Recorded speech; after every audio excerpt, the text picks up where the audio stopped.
ಮತ್ತು ನೀವು ಕಾಂತಾರ ಯಾವಾಗ ನೋಡ್ತಾ ಇದ್ದೀರಾ? ನಾವಂತೂ ಇವಾಗಲೇ ಇನ್ನೇನು ಮೂವಿ ಸ್ಟಾರ್ಟ್ ಆಗುತ್ತೆ. ನಾವು ಆಲ್ರೆಡಿ ಒಳಗಡೆ ಬಂದು ಕೂತ್ಕೊಂಡಿದ್ದೀವಿ.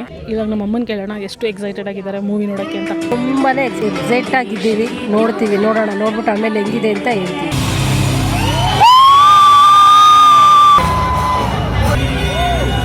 We are just outside. ಇವಾಗ ತಾನೇ ಇಂಟರ್ವೆಲ್ ಬಿಟ್ಟರು. ಅಮ್ಮ, ಮೂವಿ ಇಲ್ಲಿ ತನಕ ಹೆಂಗಿತ್ತು? ಇಲ್ಲಿ ತನಕ ಒಂದು ರೇಂಜಲ್ಲಿತ್ತು. ಮುಂದೆ ಇನ್ನೆಂಗಿದೆ ಅಂತ ನೋಡಬೇಕು. Absolutely cinematic experience, like pure cinema experience ಏನಿರುತ್ತಲ್ಲ ಅದು ಕೊಡ್ತಾಯಿದೆ. ಫಸ್ಟ್ ಹಾಫ್ ಅಂತೂ ತುಂಬಾ ಚೆನ್ನಾಗಿತ್ತು. ಒಂದು ಸ್ವಲ್ಪ ಕತೆ ಅಲ್ಲೂ ಇಲ್ಲಿ ಹೋಯ್ತು ಅಂತ ಅನ್ನಿಸ್ತು ಮಧ್ಯದಲ್ಲಿ, ಬಟ್ ಅಷ್ಟೇ ಬೇಗ ಪಿಕಪ್ ಮಾಡಿಬಿಟ್ರು and it was so beautiful.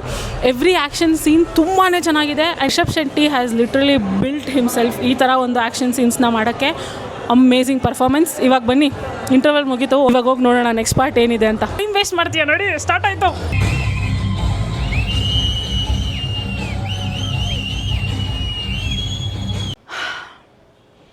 ಏನು ಗೊತ್ತಾ, ಹಬ್ಬ ದಸರಾ, ಆದರೆ ನಮಗೆ ದರ್ಶನ ಮಾಡೋಕ್ಕೆ ಸಿಕ್ಕಿದ್ದು ಚಾಮುಂಡೇಶ್ವರಿ ಅಮ್ಮನವ್ರ ಜೊತೆ ಗುಳಿಗನ 10 ಅವತಾರಗಳು.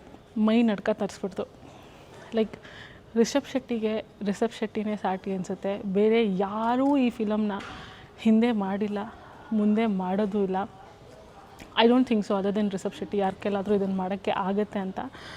What an experience. ಅದರಲ್ಲೂ ಸೆಕೆಂಡ್ ಹಾಫ್ 10 ಮಿನಿಟ್ಸ್ ಆದಮೇಲೆ everything is pure magic. Like cinema has peaked here. It's an experience. ನೀವು ಹೋಗಿ ಆ ಮೂವಿನ ಎಕ್ಸ್ಪೀರಿಯನ್ಸ್ ಮಾಡಿ, ಯು ವಿಲ್ ನೋ ಅದೊಂದು ಮೂವಿ ಅಲ್ಲ ಅದು. It's not a movie, it's like something else. ಮೈ ಜುಮ್ ಅನ್ನಿಸ್ಬಿಡ್ತು. ಒಂದು ಅಷ್ಟು ಸೀನ್ಗಳಲ್ಲಿ ನಾವು ಲಿಟ್ರಲಿ ಕೈ ಮುಕ್ಕೊಂಡು ಕೂತ್ಕೊಂಡ್ಬಿಟ್ಟಿದ್ವಿ ಎಷ್ಟೊಂದು ಜನ. ಆ ಥರ ಇತ್ತು ಮೂವಿ. ನೀವು ನೋಡಿದ್ರೆ ನಿಮ್ಗೆ ಗೊತ್ತಿರುತ್ತೆ ಆ ಫೀಲಿಂಗ್ ಹೇಗಿತ್ತು ಅಂತ. Rishab sir,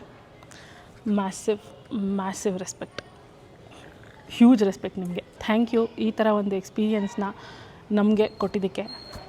thank you so much.